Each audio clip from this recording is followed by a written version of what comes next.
High and welcome. आज आपण 1833चा charter act बघणार आहोत. हा ॲक्ट 23 ऑगस्ट 1833ला पास झाला. या कायद्याची पार्श्वभूमी लक्षात घेताना आपल्याला असं दिसून येईल की या काळामध्ये मानवतावादी दृष्टिकोनाचा विकास झाला होता. दासप्रथा या प्रथेचा अंत झालेला होता. दास व्यापारावर पण बंदी आणली होती. प्रेसला पण स्वातंत्र्य देण्यात आलेलं होतं.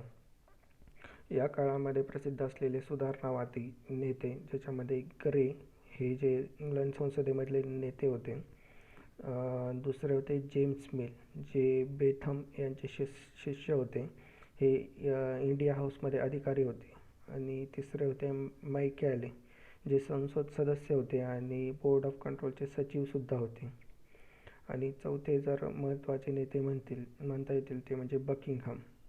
तर या चौघांचा असा मानवतावादी दृष्टिकोन होता, आणि यांचं अशी भूमिका होती की ईस्ट इंडिया कंपनी ही भारतामध्ये व्यापारासाठी गेलेली असल्यामुळे त्यांनी व्यापार करावा.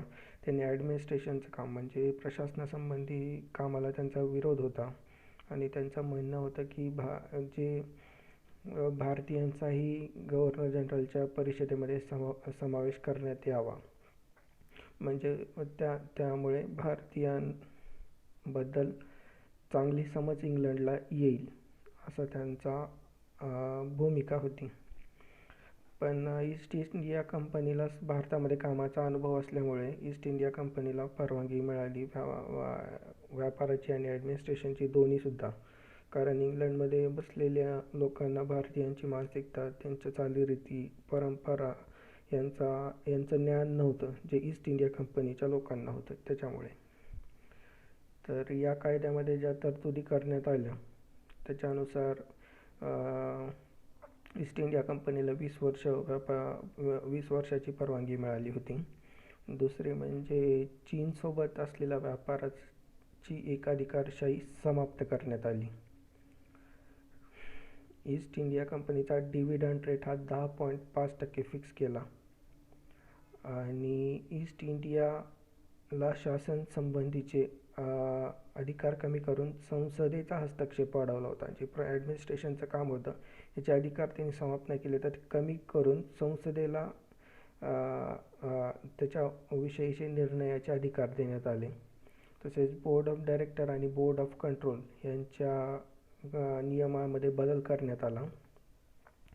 आता मिशनऱ्यांना ख्रिस्ती प्रसारासाठी लायसन्सची आवश्यकता नव्हती. तसेच इंग्लंडच्या व्यापारालाही ईस्ट इंडिया कंपनीच्या परवानगीची आवश्यकता राहिलेली नव्हती.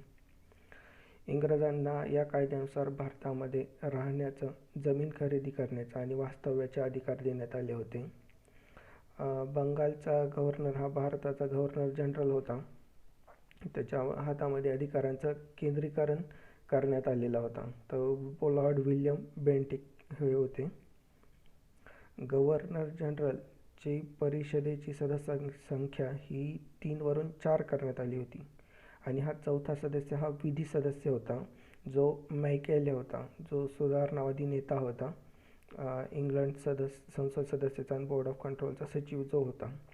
याची नियुक्ती ही इंग्लंडच्या सम्राटाकडून करण्यात येत होती, आणि या परिषदेला भारतासाठी कायदा बनवण्याचा अधिकार देण्यात आलेला होता गव्हर्नर जनरलच्या काउन्सिलला. भारतासाठी एक विधी आयोग स्थापन करण्यात आलेला होता. यांचं काम होतं की गव्हर्नर जनरल आणि त्याच्या परिषदेने केलेल्या कायद्याचं परीक्षण करायचं, न्यायालयामध्ये चाललेल्या कामकाजाचं परीक्षण करायचं, पोलीस संबंधी कायद्यांची पडताळणी करायची. हे काम विधी आयोगाचं होतं. भारतामध्ये जो 1861ला इंडियन पिनल कोड आलेला होता त्याचा ड्राफ्ट मायकॅलेने 1837मध्ये तयार केलेला होता. प्रांतामध्ये असलेल्या गव्हर्नर जनरलला वित्तविषयक अधिकार देण्यात आले होते. त्यांना पदनिर्मिती, त्या पदाचं वेतन आणि भत्ते ठरवण्याची अधिकार देण्यात आले होते, पण याच्यासाठी त्यांना भारताच्या गव्हर्नर जनरलची परवानगी आवश्यक करण्यात आली होती. प्रांतीय सरकारने जर बोर्ड ऑफ डायरेक्टरसोबत काही पत्रव्यवहार केला तर त्याची माहिती गव्हर्नर जनरलला देणं बंधनकारक करण्यात आलं, जेणेकरून गव्हर्नर जनरल हा त्याचं महत्त्व कायम राहावं आणि त्याच्या पदाचं महत्त्व कायम राहावं याच्यासाठी ही तरतूद करण्यात आली होती.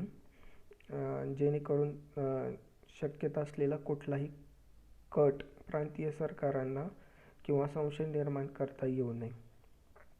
बंगालसाठी डेप्युटी गव्हर्नरची नियुक्ती करण्यात आली होती याच कायद्यानुसार. भेदभावरहित नोकरी हा एक या कायद्याची महत्त्वाची गोष्ट होती की सर्वांसाठी समान संधी असावी. बिशपची नियुक्ती झाली होती कलकत्ता, मुंबई आणि मद्रासमध्ये.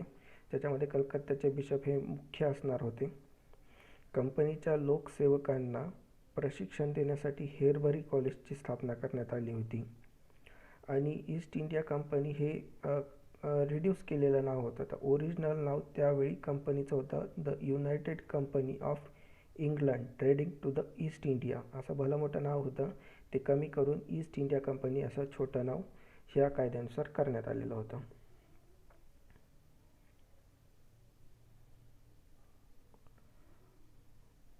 पुढचा कायदा आहे 1853चा चार्टर ॲक्ट. तर या कायद्याची पार्श्वभूमी बघताना आपल्या लक्षात येईल की जे 1813मध्ये शिक्षणासाठी खर्च केला होता त्याच्यामुळे भारतीय आता शिक्षित झाले होते 1853पर्यंत. आणि त्यांनी एक मोहीम चालवली की आपल्या मागण्यासाठी बंगाल, मुंबई आणि मद्रासमध्ये हस्ताक्षर मोहीम चालवली आणि ते इंग्लंडच्या संसदेला पाठवून दिलं. आणि त्यांनी मागणी केली की ते 20 वर्षासाठी असलेले चार्टर ॲक्ट रद्द करावे. तसंच 1833च्या सेक्शन 87मध्ये अशी तरतूद होती की भारतीयांना उच्च पदावर नियुक्ती देण्यात येऊ नये. त्याच्यावर भारतीय लोक नाराज होते. तसंच भारतीयांसाठी कायदे बनवण्यासाठी कायदेमंडळ स्वतंत्र असावं अशी एक भारतीयांची मागणी होती. प्रांतीय सरकारला पद नियुक्तीचे अधिकार द्यावेत, त्यांना त्यासंबंधीचे निर्णय घेण्याचे अधिकार द्यावेत. कारण सगळे निर्णय हे उच्च पातळीवर घेतल्यामुळं प्रांतीय सरकारला तेवढं प्रभावी ठरत नव्हतं. जर त्यांना भारतीय माणसाची नियुक्ती करायची असेल तर ते शक्य होत नव्हतं. कारण या टाईमपर्यंत भारतीय लोकही सुशिक्षित झालेले होते. त्यांनी आपली क्षमता सिद्ध केलेली होती आणि त्यांना आता नोकरीची गरज होती. त्याच्यासाठी ती एक संधी शोधत होते. भारतावर नियंत्रण सचिव व सचिवाच्या काउन्सिलद्वारे ठेवण्यात यावं असं एक म्हणणं होतं. तसंच जे कॉम्पिटेटिव्ह एक्झाम्स होत्या त्या भारतीयांना देता याव्यात. या सगळ्या मागण्यांसाठी एक इन्व्हेस्टिगेशन कमिटी बनवली होती 1852मध्ये. तर ह्या पार्श्वभूमीवर ज्या तरतुदी करण्यात आल्या मग त्याच्यामध्ये त्यांनी भारतीयांच्या मागणीला दुजोरा देत 20 वर्षासाठी असलेला कायदा चार्टर ॲक्टचं एक्सटेन्शन त्यांना हे कॅन्सल केलं. बोर्ड ऑफ डायरेक्टरची सदस्य संख्या ही 24वरून 18 करण्यात आली. आणि या 18पैकी 6 सदस्य हे संसदेद्वारे म्हणजे अर्थातच सम्राटाद्वारे नियुक्त करण्यात येणार होते. आणि याच्यासाठी जी गणसंख्या होती ही 10 होती. म्हणजे किमान 10 लोकांची उपस्थिती आवश्यक होती ही मीटिंग होण्यासाठी. बोर्ड ऑफ कंट्रोलचं वेतन आता कंपनीद्वारे देण्यात येणार होतं. पण ते वेतन किती असेल हे ठरवण्याचा अधिकार सम्राटाला होता. आता बोर्ड ऑफ डायरेक्टरला पद नियुक्तीचे अधिकार नव्हते तर ते अधिकार होते बोर्ड ऑफ कंट्रोलकडं. भारतीयांनाही स्पर्धा जी कॉम्पिटेटिव्ह एक्झामची देण्याची परवानगी देण्यात आली होती पण ती लंडनमध्ये द्यावी लागत होती. गव्हर्नर जनरल बंगालसाठी स्वतंत्र होता आणि आता भारतासाठी स्वतंत्र होता. तोपर्यंत बंगालसाठी लेफ्टनंट गव्हर्नरची नियुक्ती करण्यात आली होती पण त्याच्यासाठी बोर्ड ऑफ डायरेक्टरची परवानगी आवश्यक होती. आणि हा लेफ्टनंट गव्हर्नर 1912पर्यंत कायम राहिलेला होता. त्यासाठी स्वतंत्र गव्हर्नरची नियुक्ती करण्यात आलेली नव्हती 1912पर्यंत. पंजाबमध्ये 1859मध्ये लेफ्टनंट गव्हर्नरची नियुक्ती करण्यात आली होती. 1833मध्ये जो विधी सदस्य होता त्याच्या अधिकारामध्ये वाढ करून बैठकीचा आणि मतदानाचा अधिकार त्याला देण्यात आलेला होता. अगोदर जो गव्हर्नर जनरलच्या काउन्सिलमध्ये सदस्य होता तो उपस्थित होता, पण त्याला मतदानाचा अधिकार नव्हता, बैठकीत येण्याचा अधिकार नव्हता. आता बोर्ड ऑफ डायरेक्टरची नियुक्ती ही हाऊस ऑफ कॉमन्सकडून करण्यात येणार होती या कायद्यानुसार. आता गव्हर्नर जनरलचं जे काउन्सिल होतं याच्यामध्ये त्यांनी 6 सदस्यांची ॲडिशन केलेली होती आणि टोटल सदस्य संख्या होती 12 झालेली होती. पण याच्याही कार्याचं विभाजन करण्यात आलं होतं.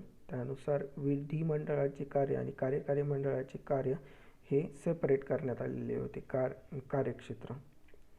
आता विधी आयोग हा कायदा बनेपर्यंत समाप्त झालेला होता, पण त्यांनी रिकमेंडेशन केलेलं होतं. त्यांनी एक सूचना केली होती की भारतासाठी एक इंग्लिश लॉ कमिशन असावा, एक कायदा आयोग असावा, ज्याच्यामध्ये 8 मेंबर होते आणि त्यांनीच इंडियन पिनल कोड तयार केलेला होता इंग्लिश लॉ कमिशनने.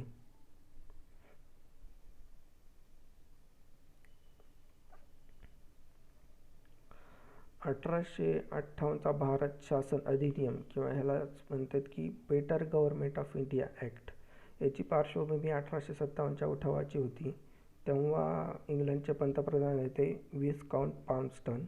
आणि याच्यानंतर जेव्हा हा कायदा आला 1858चा भारत शासन अधिनियम, हा चार्टर ॲक्ट नव्हता, चार्टर ॲक्ट संपलेले होते ते. तेव्हा पंतप्रधान होते डर्बी 1858मध्ये. तर या कायद्यामध्ये ज्या तरतुदी केल्या होत्या त्यानुसार आता ईस्ट इंडिया कंपनीचं शासन समाप्त झालेलं नसून ब्रिटिश क्राऊनचं, ब्रिटिशाच्या सम्राटाचं शासन सुरू झालेलं होतं. आता गव्हर्नर जनरल हे पद रद्द करण्यात आलेलं होतं आणि व्हॉइसरॉय या पदाची निर्मिती केलेली होती आणि या पदावर कॅनिन हे पहिले व्हॉइसरॉय म्हणून नियुक्त करण्यात आलेले होते. 1 नोव्हेंबर 1858ला अलाहाबादच्या लॉर्ड मिंटो पार्कमध्ये हा अधिनियम लॉर्ड कॅनिन यांनी वाचून दाखवलेला होता. आता बोर्ड ऑफ डायरेक्टर आणि बोर्ड ऑफ कंट्रोल हे समाप्त करण्यात आलेले असून यांचे अधिकार सगळे हे भारत सचिव आणि ज्याचं काउन्सिल होतं यांच्याकडे ट्रान्स्फर करण्यात आलेलं होतं. आणि या काउन्सिलमध्ये 15 सदस्य होते, ज्यांच्यापैकी 8 सदस्य हे ब्रिटिश क्राऊनकडून नियुक्त होणार होते आणि बाकीचे 7 सदस्य हे बोर्ड ऑफ डायरेक्टरमधून नियुक्त होणार होते. पण बोर्ड ऑफ डायरेक्टर चा रोल या कायद्यानुसार खूप कमी करण्यात आलेला होता. यांना याच्यासाठी ठेवलेलं होतं कारण त्यांना भारतामध्ये कामाचा अनुभव होता, म्हणून बोर्ड ऑफ डायरेक्टरचा समावेश होता, पण त्याचे अधिकार खूप मोठ्या प्रमाणात कमी करण्यात आले होते. आणि भारत सचिव आणि त्याच्या काउन्सिलचं जे वेतन हे भारताच्या संचित निधीमधून देण्यात येणार होतं. या कायद्यानुसार भारत सचिवावर परिषदेचे निर्णय बंधन करण्यात आले. भारत सचिवावर जे काउन्सिल निर्णय घेईल ते भारत सचिवावर बंधनकारक होतं. आणि ईस्ट इंडिया कंपनीला कर्जाची रक्कम ही भारताच्या संचित निधीमधून देण्यात यावी अशी तरतूद करण्यात आलेली होती.